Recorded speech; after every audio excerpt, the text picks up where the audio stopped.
ఐగిరి నందిని నందితమేదిని విశ్వవినోదిని నందినుతే గిరివర వింధ్య శిరోధిని వాసిని విష్ణు విలాసిని జిష్ణునుతే భగవతి హేసితి కంఠ కుటుంబిని భూరి కుటుంబిని భూరి కృతే జయ జయ హే మహిషాసురమర్దిని రమ్యకపర్దిని శైలసుతే.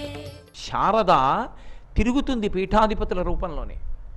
అందుకే అంత గొప్ప తపశ్చక్రవర్తులయ్యి ఉంటారు. అందుకే అంత బిరుదావళి చెప్తారు. వ్యాఖ్యాన సింహాసనం మీద కూర్చుంటారు శారద ఎదురుగుండా కారణజన్ములై. అది ఈ దేశం యొక్క గొప్పతనం. అటువంటి స్థాయి పొందిన మహాపురుషుల్ని చూడాలంటే ఒక్క ఈ దేశంలోనే చెల్లు, ఇంకెక్కడా కనపడదు మీకు. అది సనాతన ధర్మ వైభవం. వాగ్గేయకారులు కావాలంటే సనాతన ధర్మమే. ఒక వాద్య పరికరాన్ని పట్టుకుని తరించిపోయిన వాళ్ళు కావాలంటే సనాతన ధర్మమే. ఆఖరికి నదులు అనుగ్రహించాయి. సరస్వతియ గంగా సరస్వతిగా అనుగ్రహించింది ముత్తుస్వామి దీక్షితుల వారిని. యాళి పైకి ఉన్నటువంటి వీణ బహూకరించింది గంగానది. ఆ వీణ పట్టుకునే చిట్ట చివర పశుపాశ విమోచని కామాక్షి అని కీర్తన చేస్తూ కామాక్షిలో కలిసిపోయారు. సంగీతం ద్వారా భగవంతుని చేరిపోయినటువంటి ప్రక్రియ ఉన్నది సనాతన ధర్మమునందు మాత్రమే, ఇంకెక్కడా లేదు. ఇన్ని మార్గములు చివరికి వెళ్ళి పరమేశ్వరుల్లో చేరడానికి మార్గములని నిరూపించిన శారదాతత్వం ఆవిష్కరింపబడిన పవిత్ర గడ్డ ఈ దేశం. శృంగగిరి పీఠాధిపతులు సరస్వతీ స్వరూపులై శారదాస్వరూపులై ఎలా తిరుగుతూ ఉంటారో ఎన్ని ఘట్టాలలో ఎన్ని విశేషాల్లో ఎన్ని చోట్ల నిరూపించింది అమ్మవారు. పీఠాధిపత్యం ఇచ్చే ముందు వేరొకరికి పీఠాధిపత్యం ఇచ్చే ముందు ఉత్తర పీఠాధిపతిగా నియామకం చేసే ముందు నిర్ణయం చేస్తూ పీఠాధిపతులు తలుపులు వేసి అమ్మవారి గుళ్ళోకి వెళ్ళి అడుగుతారు, నన్ను నమ్మండి, నేను యథార్థంగా కొన్ని పవిత్ర గ్రంథాలలో చదివిన విషయం చెప్తున్నాను. అమ్మ తల పంకించి అంగీకరిస్తుంది. అంగీకరిస్తున్నాను ఈ ఉత్తర పీఠాధిపత్యం. అమ్మవారి మెడలో ఉన్న పూలదండ జారి పడుతుందిట. తలుపులు వేసుకొని పీఠాధిపతులు ప్రార్థన చేస్తారు. ఆ గురు పరంపరలో ఇచ్చినటువంటి విశేషాలు చదివితే మీకు అర్థం అవుతుంది. పలుకుతుంది శారద. శంకర భగవత్పాదులు ఈ జాతికి చేసిన మహోపకారం వనదుర్గ మంత్రాలతో కట్టి సరస్వతీదేవిని దింపి చంద్రదారువులో ప్రతిష్ఠిస్తే అపరశంకరులైనటువంటి విద్యారుణ్యుల వారు స్వర్ణమూర్తిలోకి ఆవాహన చేసి ఆ శక్తిని స్వర్ణశారదగా ప్రతిష్ఠ చేశారు శృంగేరిలో. అటువంటి తల్లి కామాక్షి. కాబట్టి సకృన్నత్వానత్వా ఉపాసన స్థాయి పెరిగినప్పుడు వాడు ఒక్కసారి నమస్కరిస్తే, శంకరాచార్యుల వారు ఎన్ని దేవీ నవరాత్రులు చేయాలని అడగకూడదు. అప్పుడు ఒక్కసారి నమస్కరిస్తే వారికి శారద పలుకుతుంది. అది నేను మీతో చెప్పేది. ఆ ఉపాసన అటువంటిది. జగద్గురువులు వెళ్ళి కూర్చుని వాదన మొదలుపెట్టే ముందు అమ్మవారికో నమస్కారం చేశారంతే. ఆయన కాదు, ఆయన శరీరంలోకి శారద వచ్చి కూర్చుంది. ఆయన నిమిత్తం శారద మాట్లాడడం మొదలుపెట్టేది. ఎన్ని పర్యాయాలు జరిగిందనుకుంటున్నారు అలా? చంద్రశేఖర భారతీ స్వామి వారు పీఠాధిపత్యం వహిస్తున్న రోజుల్లో తమిళ దేశం వెళ్ళారు. ఒకసారి వెడితే శ్రీకార్యాన్ని పట్టుబట్టారు అక్కడ ఉన్నవాళ్ళు. ఇవాళ సాయంకాలం అనుగ్రహ భాషణం తమిళంలో చెయ్యాలని. చంద్రశేఖర భారతీ స్వామి వారికి తమిళం అంత బాగా రాదు. శ్రీకార్యం తెలియక మాట ఇచ్చేశారు. వెళ్ళి చెప్పారు పీఠాధిపతులకి, తమిళంలో మీరు మాట్లాడతారని మాట ఇచ్చానన్నారు. నాకు తమిళం రాదు కదా, మాట ఎందుకు ఇచ్చావు అని అడిగారు. ఏమో నాకేం తెలుసు, మీరు మాట్లాడగలరు అనుకుని మాట ఇచ్చేశానన్నారు. అంతేగా అమ్మ మాట్లాడుతుందన్నారు. సాయంకాలం వెళ్ళి కూర్చుని వారు మాట్లాడుతుంటే తమిళ పండితులు తెల్లబోయారు, ఇటువంటి భాష ఎలా మాట్లాడుతున్నారని. అంత అద్భుతంగా వెళ్ళిపోయింది. వాగ్దేవి అయి ఆమె అటువంటి వాక్కును అనుగ్రహిస్తుంది. ఆ వారి నోటి వెంట వచ్చినటువంటి మాట తరతరాల వరకు, కొన్ని వేల సంవత్సరాల వరకు, లక్షల సంవత్సరాల వరకు మానవ జాతి ఉద్ధరణకు శాశ్వతంగా అలా ఉండిపోతుంది. అటువంటి మహాపురుషుల్ని పుట్టిస్తుంది. పోతన గారు 12 స్కంధాల భాగవతాన్ని ఆంధ్రీకరించగలిగారంటే 2 చేతులెత్తి నమస్కారం చేశారు అమ్మకి. అమ్మా, శారద నీర దిందు ఘనసార పటీర మరాళ మల్లికాహార తుషార ఫేన రజతాచలకాశ ఫణీశ కుంద మందార సుధా పయోదిశత తామర తామర వాహిని శుభాకారత నొప్పు నిన్ను మది కానగనెన్నడు కల్గు భారతి అని అడిగారు. సరస్వతి మంత్రాలన్నీ తీసుకొచ్చి అందులో పెట్టారు. పోతన గారు మహాదార్శనికుడు, మహానుభావుడు. అన్ని మంత్రాలు తీసుకొచ్చి అందులో దాచారు. సరస్వతి అనుగ్రహం కలిగింది. ధార స్వేచ్ఛానువాదం వెళ్ళిపోయింది. ఆయన ఆంధ్రీకరిస్తుంటే సంస్కృత భాగవతాన్ని దాటి స్వేచ్ఛానువాదం చేస్తుంటే పరమేశ్వరుడు ఆయనకి ఎట్ట ఎదట అలా నిలబడి కనబడ్డాడు. ఎన్నో సందర్భాలలో చిన్ని కృష్ణుడు ఆడుకుంటున్న సందర్భాన్ని ఆయన ఆంధ్రీకరిస్తుంటే కృష్ణుడిలో శివుడు కనబడ్డాడు ఆయనకి. తనువునంటి నధరణీ పరాగంబ పూసిన నిరిభూతి పూతగాగా ముందర వెలుగొందు ముక్తాలలామంబు తొగల సంగటిగా నితునకగాగా ఫలభాగంబుపై పరగునా విరిబొట్టు కాముని కల్చిన కన్నుగాగా కంఠమాలికలో నిఘనలీల రత్నంబు కమనీయ మగు మెడకప్పుగాగా హరవల్లులు రగహారవల్లులు కాగ బాలలీల ప్రౌఢ బాలకుండు శివుని పగిది నొప్పె శివునకును తనకును వేరులేమి తెలియ వెలయునట్లు. చిన్ని కృష్ణుడు ఆడుకుంటున్నాడు, మీద మట్టి పోసుకుంటున్నాడు అన్నారు. మట్టి పోసుకుంటున్నటువంటి ఒంటి నిండా విభూతి పూసుకున్న శివుడు కనబడ్డాడు. మెడలో అమ్మ ముత్యాలహారం వేసి నీలపతాక వేస్తే కంఠం మీద కాంతి కొడితే నీలకంఠుడైన పరమశివుడు కనబడ్డాడు. చిన్ని కృష్ణుడికి అమ్మ కొప్పు వేస్తే జటాజూటం వేసుకున్న పరమశివుడు కనబడ్డాడు. ఓయి పోతనా, శివుడు కృష్ణుడని ఇద్దరు లేరోయ్, ఉన్నదొక్కటే అని నాకు చెప్తున్నాడు కృష్ణుడు శివుడు ఇద్దరు కలిపి ఒకటిగా నాకు కనపడుతున్నారని పోతన గారు ఆంధ్రీకరించారు. అది వ్యాసకృతం కాదు, అనుగ్రహించింది అమ్మ. ఆయన ఒక్క నమస్కారం చేశారు. పోతన గారు ఎన్ని సరస్వతీ పూజలు చేసి ఆంధ్రీకరించారని అడగకూడదు. సకృన్నత్వానత్వా. అసలు పోతన గారి గొప్పతనం ఎక్కడుంది అంటే తెలుగు భాషలోకి మంత్రశక్తి జాలువారింది.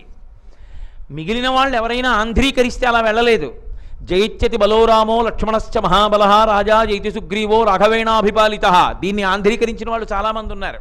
కానీ జయమంత్రాన్ని సంస్కృతంలో చదివితే ఏ శక్తి వస్తుందో ఆ శక్తి తెలుగులో ఉన్న చదువుకుంటే వస్తుందని చెప్పడం దుస్సాధ్యం. కానీ రుక్మిణీ కళ్యాణం పోతన గారు చేసింది చదువుకుంటే ఏ ఫలితం వస్తుందో సంస్కృతంలో వ్యాసుడు చేసింది చదువుకుంటే అదే ఫలితం వస్తుంది. అంటే మంత్రశక్తిని తెలుగు భాషలోకి తీసుకొచ్చి తెలుగు భాషకి గౌరవాన్ని తెచ్చిన మహాపురుషుడు పోతన గారంటే ఋషి. సరస్వతీ కటాక్షం అంటే, వాగ్దేవి కటాక్షం అంటే అలా ఉంటుంది. అందుకే భాగవతం అలా నిలబడిపోయిందంతే. కాబట్టి సకృన్నత్వానత్వా కథమివ సతాం సన్నిధదతే మధుక్షీరద్రాక్ష మధురి మధురీణాః ఫణితయః. అమ్మా వాగ్దేవివై ఇన్ని కోట్ల మందిని తరింప చెయ్యగలిగినటువంటి మాటలు చెప్పగలిగిన వాళ్ళని తయారు చేయగలవమ్మా. ఇటువంటి వాళ్ళని చెయ్యగలవు తల్లి నువ్వు. అది శారద యొక్క అనుగ్రహం అంటే. కాదు, ఇంతకన్నా పై స్థాయి ఒకటి ఉంటుంది. ఆ స్థాయిని మూకశంకరులు చెప్తారు. అందులో ఆయన ఒక మాట అంటారు, సరస్వతీదేవి యొక్క అనుగ్రహం కామాక్షి అనుగ్రహం అని రెండు మాటలు ఉండవు. ఆవిడే ఈవిడ, ఈవిడే ఆవిడ, చిట్ట చివరికి అన్నీ కలిసిపోయినప్పుడు ఒకటిలోకే వెళ్ళిపోతాయి. సప్తశతి అన్న మాట సప్తసతి అని కూడా వ్యవహారంలో ఉంది.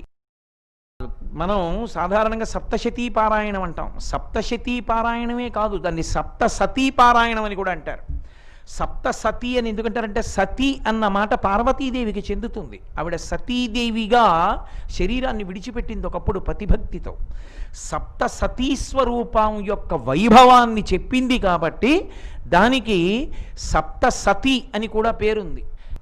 అసలు సప్తశతిలో ప్రథమ చరిత్ర అంతా కూడా 7 నాయికలు, 7 అమ్మవారి స్వరూపాల యొక్క వైభవాన్ని వర్ణిస్తుంది. ఆ 7 తార, కాళి, చిన్నమస్త, భువనేశ్వరి, ఆ తరువాత సుముఖి, బాల, కుబ్జ అనబడేటటువంటి 7 చెప్తుంది. కాబట్టి ప్రథమ చరిత్ర సప్తసతీ పారాయణమే. 7 తల్లుల యొక్క వైభవాన్ని చెప్పింది కాబట్టి ప్రథమ చరిత్ర సప్తసతి. అలాగే మధ్యలో ఉన్నటువంటిది మధ్యమ చరిత్ర.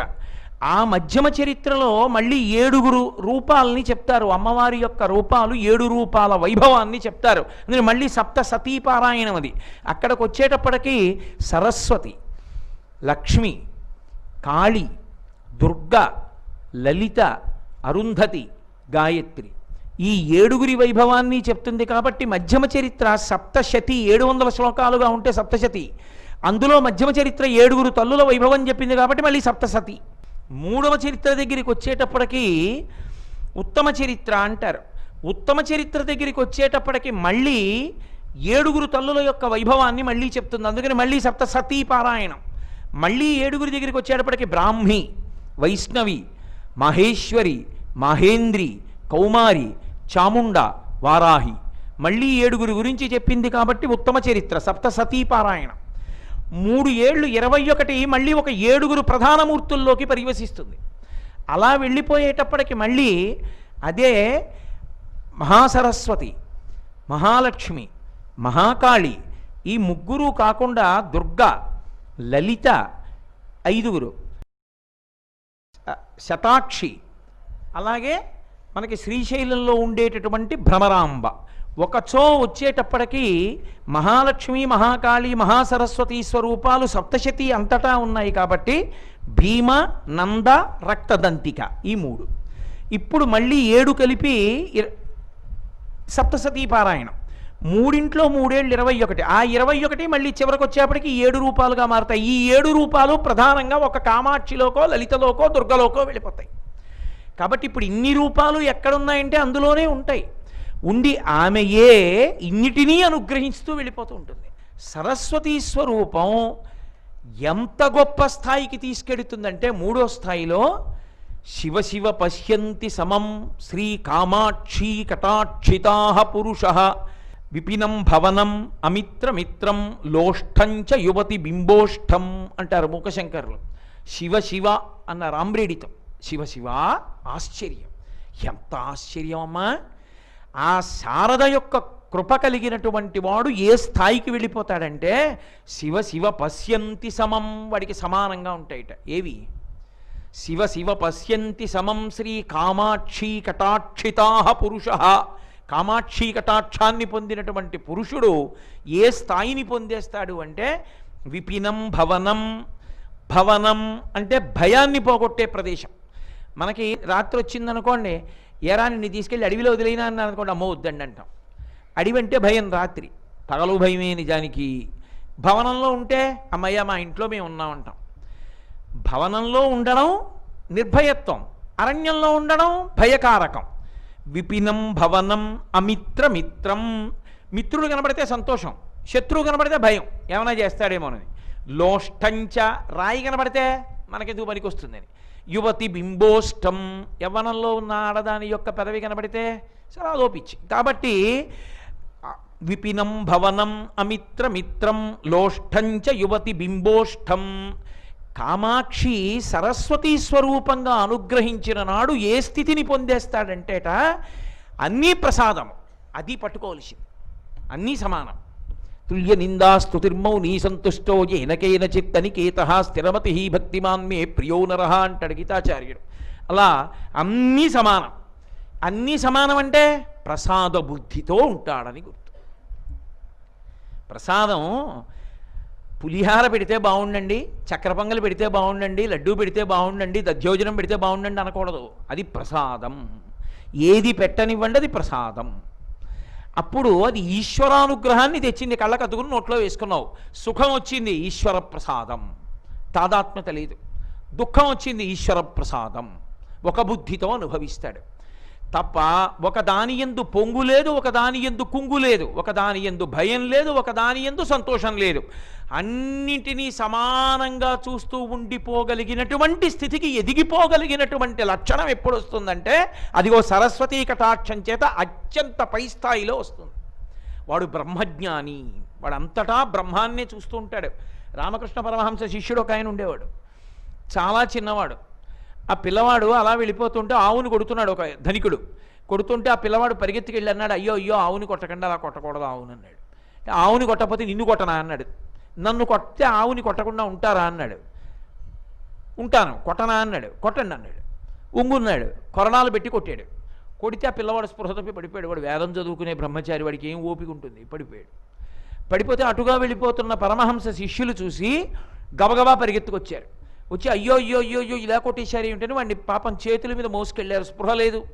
ఏదో ఇంటికి వెళ్ళారు, నీళ్లు చల్లారు. వాడు కొంచెం కళ్ళు విప్పి చూశాడు. గబగబా కాసిన ఆవు పాలు తీసుకొచ్చి నోట్లో పోసి అసలు వీడు గుర్తుపడుతున్నాడో గుర్తుపట్టట్లేదో, మనుషుల్ని తల మీద ఏమైనా దెబ్బ తగిలిందో ఏమిటో అని మేమెవరం అని అడిగారు. వాడన్నాడు మెల్లిగా నీరసపడి మాట్లాడుతూ, ఇందాక నేను ఒక ఆవుని రక్షించడం కోసమని నన్ను కొడితే ఒప్పుకుంటానని వెళ్ళి వంగున్నప్పుడు నన్ను కొరడా పెట్టి కొట్టినటువంటి ధనికుని రూపంలో ఉన్న పరమశివుడు ఇవాళ నన్ను తీసుకొచ్చి ఇక్కడ పడుకోబెట్టి మిత్రుల రూపంలో నీళ్లు జల్లి పాలుపడుతున్నాడు. ఆ శివుడే ఈ శివుడు అన్నాడు. ఆయనకి కొట్టినవాడిలో భేదం లేదు, పట్టినవాడిలో భేదం లేదు, ఇద్దరూ ఒక్కటే. అదిగో ఆ స్థాయికి వెళ్ళిపోవడం నోటితో చెప్పడం కాదు, అదంత తేలిక కాదు. అది కోట్ల జన్మల సాధన.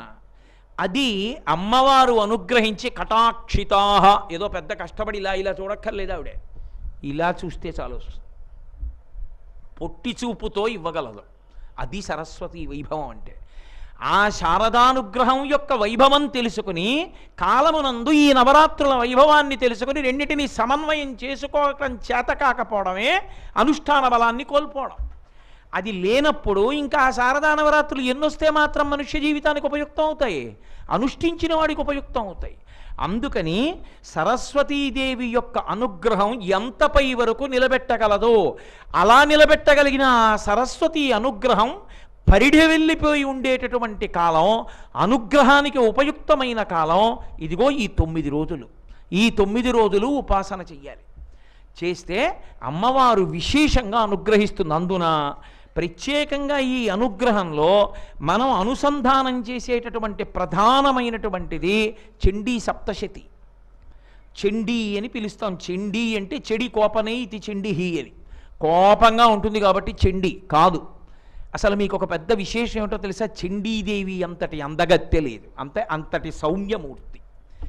ఈ భేదం ఎందుకు వస్తుంది అంటే మీరు ఒక్కటే గుర్తుపట్టుకోవాలి, ఇది చండీదేవి ఎందే కాదు, అసలు సనాతన ధర్మంలో ప్రతి దేవతాస్వరూపమునందు ఇది ఉంటుంది. విష్ణు ఉన్నారనుకోండి, అన్ని వేళలా చాలా అందంగా ఉంటారని మీరు అనుకుంటున్నారు. ఆయన అలా ఏం ఉండడు, ఆయన అలా చెప్పలేదు. అనుభవించిన భీష్ముడు చెప్పాడు, భయకృత్ భయనాశన అని చెప్పాడా లేదా? భయకృత్ అంటే భయపెడతాడు, ఆయనే ఇలా వేలు చూపిస్తాడు. ఏరా ఒళ్ళు పొగరా, ధర్మాన్ని విడిచిపెడుతున్నావు అని ఇలా చూసిన రోజున దుర్నిరీక్షుడిగా ఉంటాడు, మధ్యందిన మార్తాండుల్లా ఉంటాడు. ఆయనే అనుగ్రహించిన రోజున ఇతరుల కోసం దెబ్బలు కూడా తింటాడు. చెప్పుకోలా భీష్మాచార్యుల వారు? నా కోసమని చెప్పి అర్జునుడికి సారథ్యం చేసి కుప్పించి ఎగసిన కుండలంబుల కాంతి గగన భాగం బెల్ల కప్పికొనక ఉరికిన నోర్వక నుదరంబులో నున్న జగముల వ్రేగున జగతి కదుల చక్రంబు చేబట్టి చనుదెంచురయమున పైనున్న పచ్చని పటముచార నమ్మితి నాలావు నగుబాటు చేయకు మన్నింపుమని క్రీడి మరల దిగువ కరికి లంఘించు సింహంబు కరణిమెరసి నేడు భీష్ముని చంపుదు నిన్ను కాతు. అలా వచ్చినటువంటి కృష్ణుడు భీష్మాచార్యుల వారికి ఉపాస్యమూర్తి అయ్యాడు. అక్కడ భక్తుల మీద ఉన్నటువంటి కారుణ్యము వెల్లడి అవుతుంది. ఓ చిన్ని కృష్ణుడు ఉన్నాడు అనుకోండి, ఎవరు భయపడాలా ఆయన్ని చూసి?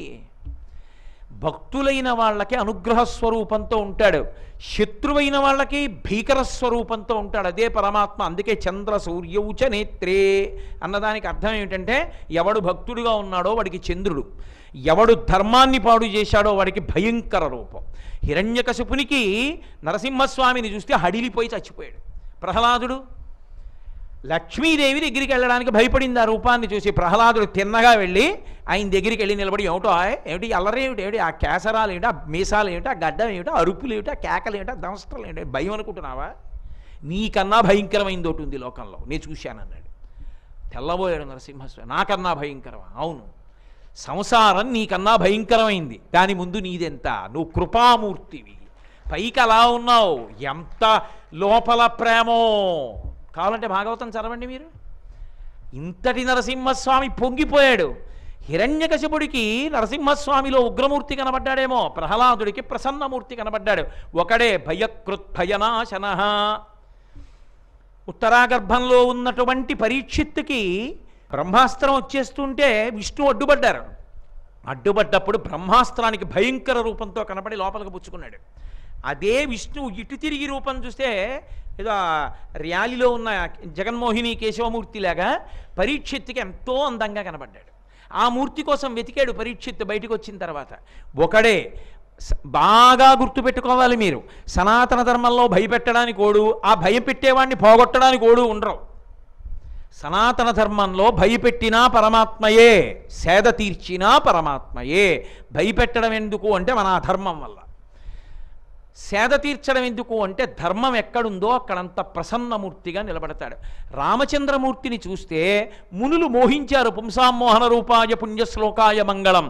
అదే రాముణ్ణి మారీచుడు చూస్తే వృక్షే వృక్షే చ పశ్యామి చీరకృష్ణాజినాంబరం రామభూతమిదం సర్వం అరణ్యం ప్రతిభాతిమే అని చెప్పాడు. నాకు చెట్టు చెట్టున రాముడు కనపడుతున్నాడు, కొమ్మ కొమ్మన హడల్. నాకు ఎంత భయమో తెలుసా? రకారాదీని నామాని రామత్రస్తస్య రావణ రత్నాని చ రథాశ్చైవ విత్రాస జనయంతిమే అన్నాడు. ఎవరైనా నా దగ్గరికి వచ్చి రథం రత్నం అందామని రా అంటే పారిపోతుంటాను, తర్వాత మా అంటారేమోనన్నాడు. రాముడు పురుషులు కూడా మోహించారు. ఆ రాముణ్ణి చూసి మారీచుడు భయపడ్డాడు. తప్పు రాముడిలో ఉందా? రాముడి పట్ల ఉన్న భావనలో ఉందా? భయకృద్భయనాశన. అందుకని చండీదేవి అందగత్తె, చండీదేవి కోపంగా ఉంటుంది అని నేనంటే రెండు విరుద్ధాలు ఎలా సమన్వయమని మీరు నన్ను అడగకూడదు. అది సనాతన ధర్మమునందు అంతర్భాగమైన విశేషం. అది భగవత్ శక్తి. ఎవరికి ఆవిడ భయపెట్టేదై ఉంటుంది? చండీ హోమం చేయడంలో ఒక లక్షణం ఉంటుంది. సప్తశతి మౌనపారాయణ లేదు, అందుకే సప్తశతిని లోపల చదువుకోక్కర్లా. ఎంత గట్టిగా చదివితే అంత మంచిది. ఎందుకో తెలుసా? అసలు ఈ దేవీ నవరాత్రుల్లో సప్తశతి చదువుతూ ఉండగా నన్ను మీరు నమ్మండి, నేను పరమసత్యం చెప్తున్నా. దేవీ నవరాత్రులలో సప్తశతి చదువుతున్నప్పుడు ఏమీ చెయ్యక్కర్లేదు, మీరు కూర్చుని ఇలా వింటే చాలు, ఆవిడ అనుగ్రహించేస్తుంది. సప్తశతి పఠనము, సప్తశతి శ్రవణము, ఇవి చాలు. పఠనం కూడా అక్కర్లా, సంస్కృత భాషా ప్రవేశం లేదంటే చక్కగా వింటే చాలు, అనుగ్రహించేస్తుంది ఆవిడ. అందుకే చండీహోమం చండీహోమం చండీహోమం అని 9 రోజులు కొట్టుకోవడానికి కారణం ఏంటంటే అధర్మాన్నంతటినీ కూడా అణిచేస్తుంది. ఎంత దూరం శబ్ద ప్రకంపనలు పెడతాయో అంత దూరం శుద్ధి చేస్తుంది ఆవిడ. అందుకు పైకి చదువుతారు సప్తశతిని అంతటినీ కూడా. అటువంటి సప్తశతి మీరు గమనిస్తే ప్రథమ చరిత్ర, మధ్యమ చరిత్ర, ఉత్తమ చరిత్ర అని 3 చరిత్రలుగా విడిపోతుంది. ప్రథమ చరిత్ర అంతా కూడా అమ్మవారి అనుగ్రహాన్ని పొందాలని తాపత్రయపడిన వాళ్ళని పరిచయం చేస్తుంది. ఒకడు సమాధి, ఒకడు సురధుడు. సురధుడు అంటే మంచి రథమున్నవాడు, క్షత్రియుడు. సమాధి వైశ్యుడు. ఆ పేర్లని బట్టే వాళ్ళిద్దరు ఏమవుతారన్నది తెలిసిపోతూ ఉంటుంది. ఒకడు రాజు, రాజ్యాన్ని పరిపాలిస్తున్నాడు, అనేక మంది సామంతులు ఉన్నారు, చక్కగా వైభవోపేతంగా రాజ్యం చేస్తున్నాడు. సామంతులందరూ రహస్యంగా సమావేశమయ్యారు, ఈ ప్రభువుని పడగొట్టేయాలనుకున్నారు. ద్రోహులైనటువంటి మంత్రులందరూ వాళ్లతో కలిశారు. అంతమంది కలిశారు, నన్ను పదవీచ్యుతుణ్ణి చేస్తున్నారు, నా మీద తిరుగుబాటు చేస్తున్నారని రాజుకి తెలిసింది. ఇక ఇంతమంది తిరుగుబాటు చేస్తే నేను ఒక్కడిని తట్టుకోలేనని రాజ్యం విడిచి అరణ్యంలోకి పారిపోయాడు.